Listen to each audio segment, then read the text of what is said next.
드디어 저도 이 정말 빼곡했던 일정이 끝나서 마지막 일정으로 여러분을 뵙게 되는데 마지막 일정이 가장 힘이 나는 자리 같습니다. 네, 감사합니다.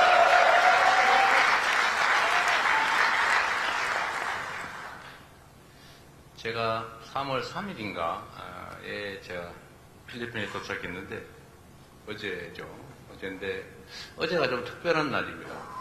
아시는 분들 많으실 텐데 필리핀과 대한민국이 수교한 지가 지금 올해 77년이 됐는데 어제가 그 수교한 그 날입니다. 그래서 정말 의미 있는 날이었는데 또 필리핀 교민사회는 또 다른 나라 교민사회와 좀 다른 특성이 있어 보입니다. 규모도 규모지만 뭐 단결한 정도도 화합하는 정도도 좀 달라 보이고 또 역동적이어서 매우 기대가 많이 됩니다. 우리 회장님 덕인가요?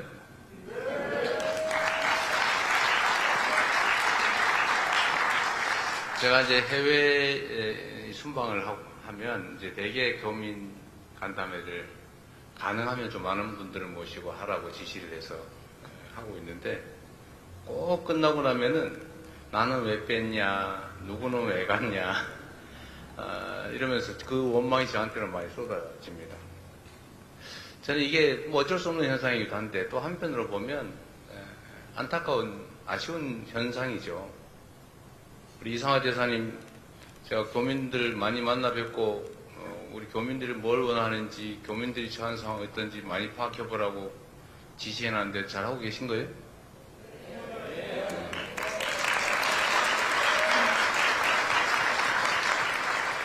제가 이제 대통령이 되기 전에도 이제 해외 뭐 출장을 가거나 아니면 뭐 갈 일이 좀 있어서 교민들을 이렇게 만나 뵈면 대체적으로 이제 말씀하시는 내용이 거의 비슷합니다. 뭐 일단은 제일 큰 거는 대한민국에 대한 걱정이죠. 사실 해외에 나와 있으면 국내에 있을 때보다 훨씬 더 좀 객관적이 되고 또 좀 냉철해지는 것 같습니다. 그리고 아무래도 제3자적 시각에서 많이 보게 되는 것 같습니다. 왜냐하면 외국인들을 일상적으로 같이 접하고 있으니까 아무래도 그들의 시각에서 보는 측면이 있겠죠. 그래서 좀 더 우리 국내에 있는 사람들보다는 좀 더 냉정하게 또 팩트에 기반해서 합리적 판단을 하시는 것 같아요. 좀 더. 국내에는 아무래도 막 이해관계가 엇갈리고 그 현장 속에 있다 보니까 좀 약간 다른 측면이 있는 것 같습니다. 그래서 출장을 가면, 해외에 나가면 애국자가 된다라는 말이 그냥 빈말이 아니고 실제로 그런 경향성을 좀 띠게 되는 것 같아요.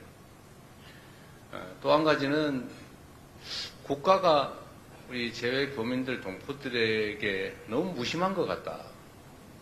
혹시 우리를 버려놓은 자식 취급하는 거 아니냐. 뭐 그런 말씀들을 가끔씩 하세요. 그 중에 제일 큰 게 그런 거죠. 투표권 문제. 아니, 나도 이 나라 국민인데 왜 투표를 법률적으로는 허용하면서 사실상 불가능하게 만들어 놓냐. 투표로 가려면 뭐 몇 시간 심지어 1박 2일 비행기 타고 다니게 만들고 어디 투표할 때도 투표소도 없고 그래서 주권자로서의 권한 행사를 사실상 막는 거 아니냐라는 그런 불만도 많이 있었던 것 같습니다. 세 번째로 많은 게 그런 거죠. 현지 공간, 대사관, 총영사관의 역할에 관한 겁니다. 저 사람들이 우리를 위해서 있는 조직인지, 우리를 관리하려고 있는 조직인지, 아니면 이용하려고 있는 조직인지 모르겠다. 그야말로 공직자로서 우리를 좀 지원하고 또 보좌하고 이렇게 하기 위해서 있는 게 아니라 혹시 누리고 지배하고 통치하려고 있는 거 아니냐.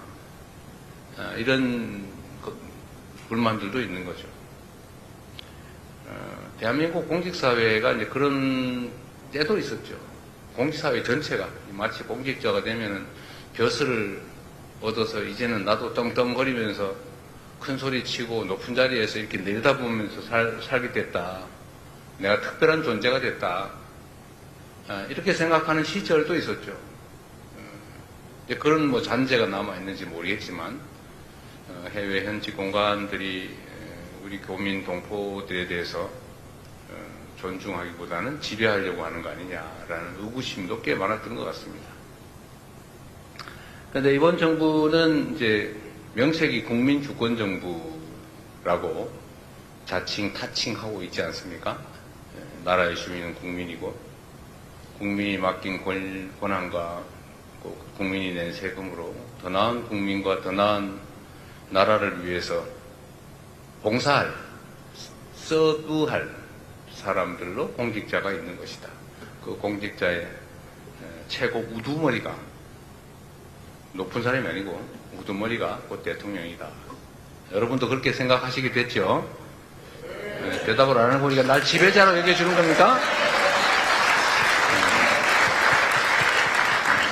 혹시 저 높은 자리에 있는 왕으로 생각하는 건 아니죠? 우리는 왕이 아닙니다. 국민에게 월급 받고 국민에게 위임받은 권한으로 국민을 위해서 총력을 다하는 게 의무인 공복이죠. 제외 공간도 마찬가지라야 된다고 생각합니다. 사실 소통을 좀 더 많이 해야 돼요. 더 많이 들어야 되고 더 많이 현장에 가야 하고 우리가 가진 권한과 예산이 있으면 어떻게 하면 우리 교민과 또 동포들을 위해서 더 많은 것들을 할 수 있을까를 고민해야죠. 그래서 제가 몇 차례 제외 교민들하고 이렇게 간담회를 해보니까 하고 싶은 말이 너무 많으신 거예요. 그래서 제가 어딜 가면 꼭 종이 한 장씩 나눠드리고 하실 말씀 다 쓰게 해라. 그런 다음에 다 모아서 꼭 답을 해드린다. 그리고 가능하면 마이크도 그 대통령이라는 사람하고 막 소위 말하는 좀 유명하고 높은 사람 몇 사람만 시켜놓고 나머지는 들러리 대고 이러지 말자. 가능하면 최대한 발언할 수 있는 기회를 많이 드리자라고 했는데 그러다 보니까 하실 말씀이 너무 많아가지고 끝날 때 돼도 끝이 안 나요. 얼마나 아쉬웠겠습니까? 또 저로서 많은 얘기를 들어봐야 되는데 그래서 제가 얼마 전에 이제 전 제외 공간을 상대로 이런 지시를 했어요.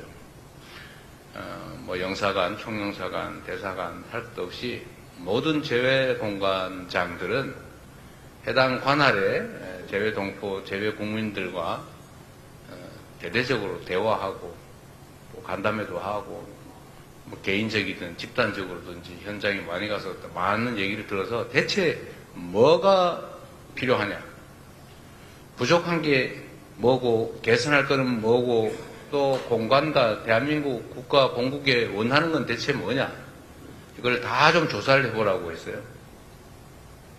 우리 이상화 대사도 열심히 하셨죠? 하셨겠지? 예.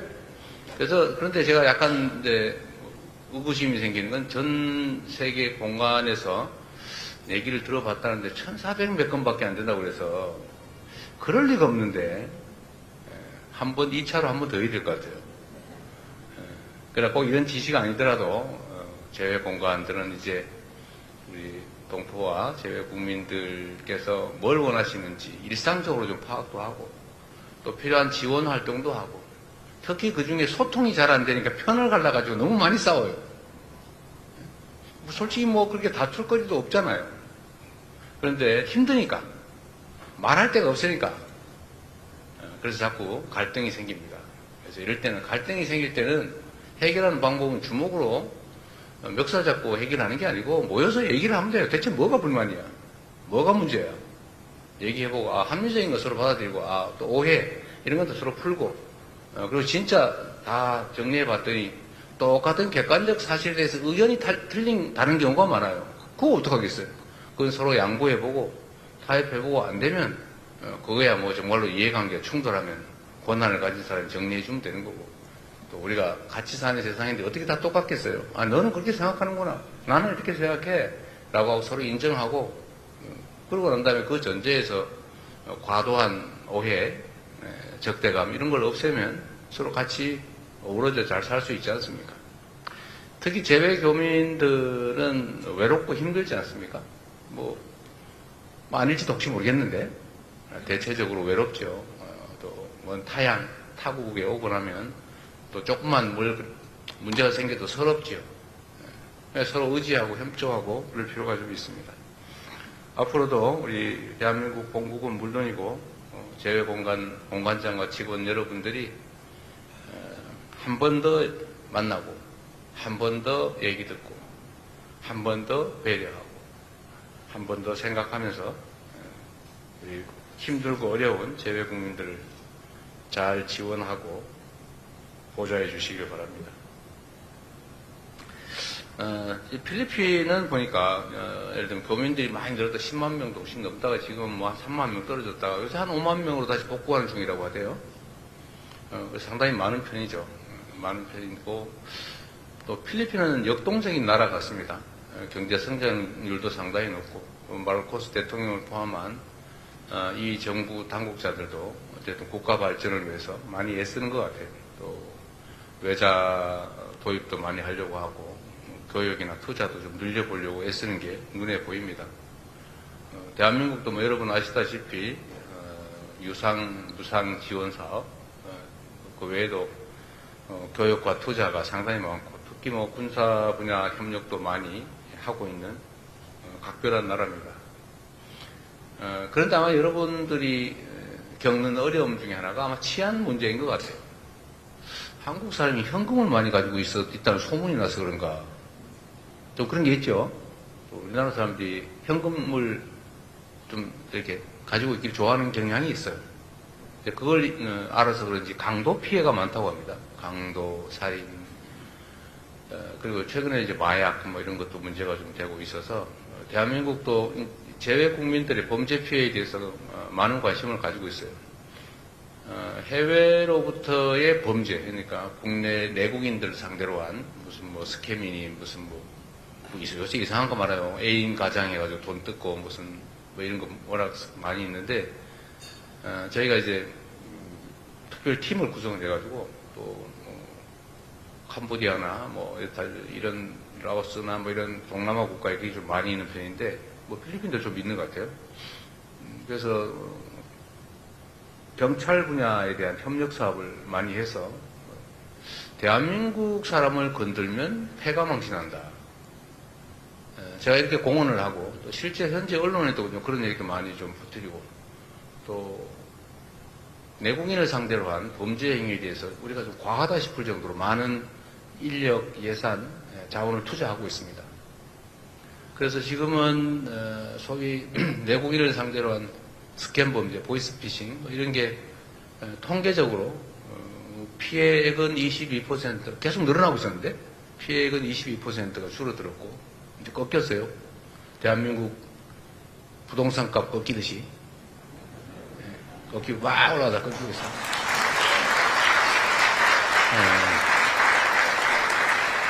한국 사람을 상대로 한 국제 스캔 범죄들 계속 증가하고 있었는데 이게 팍 꺾였습니다. 그래서 건수로는 25%, 액수로는 22%뭐 이 정도 줄었다고 해요. 근데 계속 저희가 압박할 겁니다. 인력도 많이 늘리고 있고 국가정보기관들도 현지에 활동들을 좀 많이 하게 제가 배치를 하고 있는 중입니다. 근데 내국인들의 피해는 이렇게 많이 줄어들고 있는데 이제 현지 우리 교민들 피해가 계속 늘어나는데 필리핀인 것 같아요. 제가 어제 마르코스 대통령께 이런 공식적인 부탁도 드렸습니다. 정상회의 석상에서 아는 분은 알 텐데 그 무슨 박땡렬이라고 있죠. 한국 사람 3명을 살해했다고 하던데. 근데 이 사람이 교도소 안에서 지금도 대한민국으로 마약을 수출하고 있다고 해요. 제가 어제 그 얘기를 했죠. 이 사람이 교도소 안에서 뭐 애인도 불러가 논다 그러고 텔레그램 이런 거 가지고 계속 마약 수출도 하고 있는데 우리 대한민국에서 이 사람을 좀 수사를 해서 처벌을 해야 되겠다. 그러니까 이 사람이 징역 60년을 받고 수감 중이라고 합니다. 지금 필리핀에서.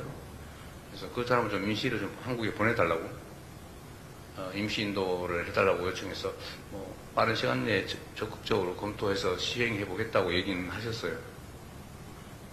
근데 그뿐만 아니라 여기 무슨 지익주 씨 살인 사건이 있었죠. 이거는 뭐 현지 경찰이 또 관계가 돼 있다고. 근데 뭐 도망갔다고 하는 소문도 있고 그래서 이것도 좀 빨리 잡아달라. 대한민국 국민들이 관심이 매우 높다.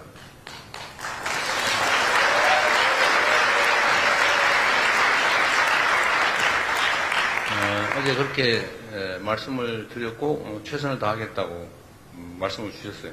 이제 우리도 이렇게 국민들의 관심이 높은 모든 뭐 범죄 피해가 똑같이 억울하지만 그래도 일반 예방, 그러니까 다시는 다른 사람들이 이런 짓을 못하게 막는 효과를 위해서는 국민들이 잘 알고 있는 사건에 대해서 더 관심을 더 기울이고 주력할 수밖에 없습니다. 그런 측면도 있으니까요.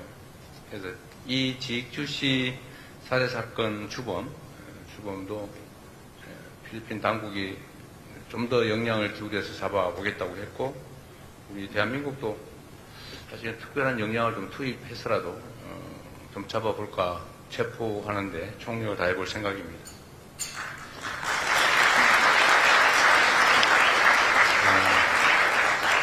그리고 다행히 또 이제 필리핀 당국은 대한민국 정부에 대해서 매우 우호적인 실질 조치를 하고 있어요. 여러분도 잘 아시겠지만 코리안 데스크라고 하는 조직을 별도로 운영하고 있죠. 한국인 보호를 위한 경찰 내에 특별 조직을 운영하고 있고, 또 제가 취임하고 난 다음에 또 요청을 좀 해서 코리안 헬프 데스크라고 이제 한국인 상대로 한 코리안 데스크는 한국 경찰이 현지에 파견돼서 같이 합동 근무하는 형태이고, 코리안 헬프 데스크는 이제 한국인들을 대상으로 한 특별 업무 담당 조직이죠. 이것도 따로 만들어서 한국인들의 피해를 최소화하고 피해 구제를 위해서 애써주고 있습니다. 이런 나라는 필리핀밖에 없어요, 현재 상태로. 물론 이제 필리핀 우리 교민들이 겪는 특별한 범죄 피해 양상도 있기는 하지만, 또 그렇다고 해서 모두가 이렇게 해주는 건 아니고 필리핀 당국의 각별한 배려입니다. 우리 마르코스 대통령 보시지는 못하겠지만 감사의 박수 한번 보내드리시죠.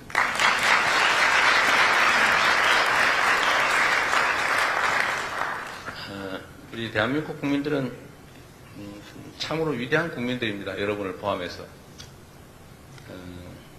정말로 아무것도 가지지 않은 맨 땅에서 전 세계가 이렇게 선망할 만큼의 경제적 발전을 이뤄냈죠. 보통 경제적 성장을 하다가 일정 정도가 되면 중진국 함정이라고 해서 이렇게 또 다 꺾여요.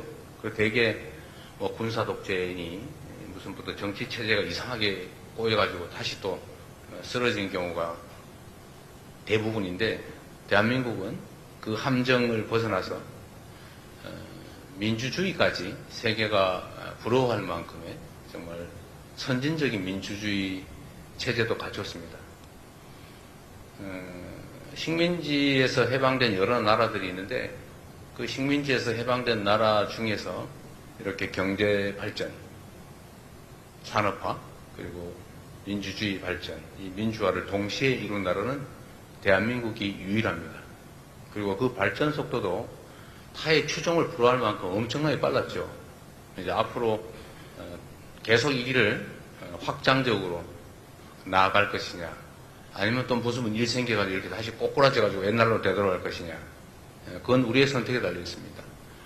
우리 교민 여러분을 포함한 대한민국 국민들의 선택에 달려있는 문제이지만, 대한민국 국민들의 DNA는 참으로 위대하기 때문에 재작년 12월 정말 상상하기 어려운 군사 쿠데타까지, 총칼 든 권력의 그런 욕망까지 정말 그 가녀린 국민들의 응원봉으로 이겨내지 않았습니까? 자부심 생기잖아요?